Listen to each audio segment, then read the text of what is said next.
if you're trying to figure out where to start on getting your life kind of in order, I would start in the home. So if you have different things that you need to address, home, relational issues, weight or health issues, possibly job or things like that, start with one category first. Don't try to handle everything all at one time.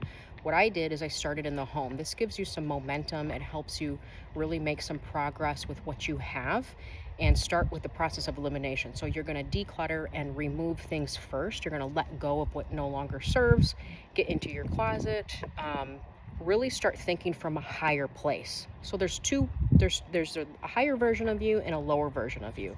The higher version is the person that you're trying to become. This is the one that desires freedom. This is the one that really wants um, liberation. This is the one that wants everything that God has for you. And then you have this lower version. The lower version is controlled by impulse. It's controlled by habits. It's controlled by things of the past. It's controlled by a lot of hurt and a lot of pain. So these two are fighting all the time. Like one of them's going to win. I always say it's between you and your paradigm. One of you is going to win. So your paradigm is so controlling. It is like it's designed to keep you comfortable. It's designed to keep you in this place of safety. It's designed to keep you where you don't grow, because as soon as you start getting uncomfortable, it says, no, no, no, pull back. I don't like that. That doesn't feel good. Let's get back to what your normal routine is, and just relax, and you don't need to go too far. Don't put, fear starts coming in, and you don't need to push that far. You don't need to, it's like, whoa, back up. And there's this new version of you who you desperately want to become. You're like, no, I see myself having everything that God has for me. I want to grow, and I want to learn, and I want to become, and I want to thrive, and I want to flourish, and I want to feel good and have energy and look good and be in shape and live in freedom and live in simplicity and not be like, suffocated in my own home and having clutter everywhere. And that version, you have to continuously remind yourself. So it's a daily reminder too, because you wake up as the old person most of the time. You wake up with that paradigm. It is a constant daily rewiring. So if you're trying to change too many categories, don't do that.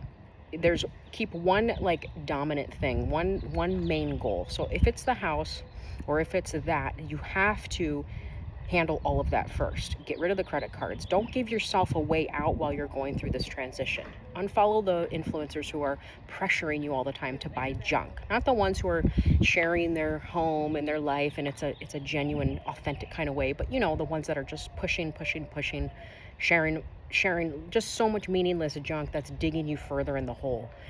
So pause on that for the time being. If you have friends that have those types of habits and they want to go thrifting while you're going through this transition, just pause on that for the time being and start tackling your home one day at a time, coming from that higher person. You have to come with that expectation of, this is who I am.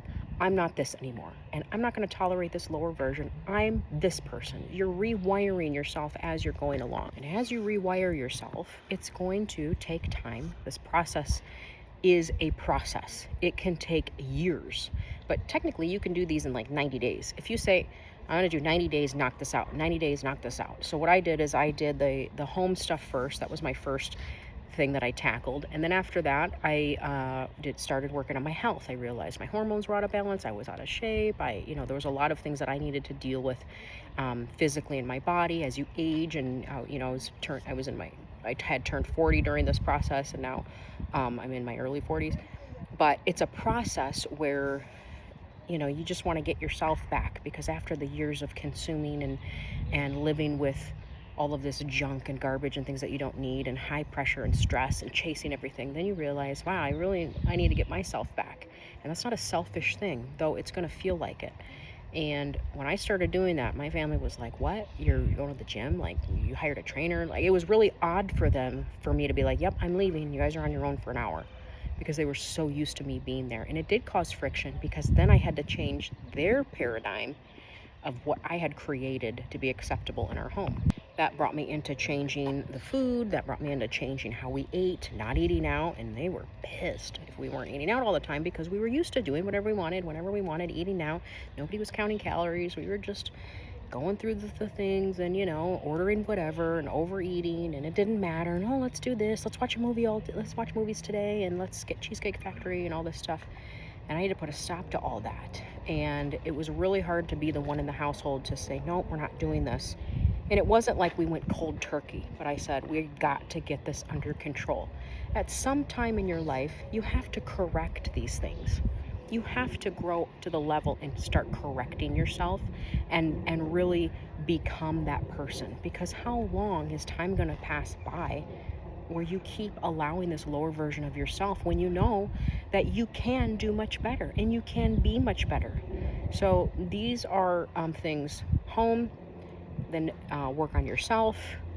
Relationships, you might have some relationships that are toxic. You might have to deal with some of those. That's another thing. Possibly a job, but put them in different chunks and give yourself 90 days. If it takes 6 months, fine. But if you give yourself 90 days, you can really be like a gazelle and push through in that time period and doing everything that you got to do for that one. Like, concentrate on that one thing first until you feel like those habits aren't controlling you anymore, but you're in control. One of the goals is to get to where these things aren't controlling you anymore, but you are in a place where you are calmly, confidently moving forward in the direction that you have to go without this like uncontrollable impulse. It's basically learning to have self-control and discipline in the areas that are controlling you. And it's so hard to do. Everybody deals with it, whether it's shopping or food or movies or TV or just hanging out with friends or having the need. I know people that they're always on the go. They have to go somewhere. They can't, like, they have to be out. They have to do stuff. They have to travel. They have to spend money. They have to be stimulated all the time.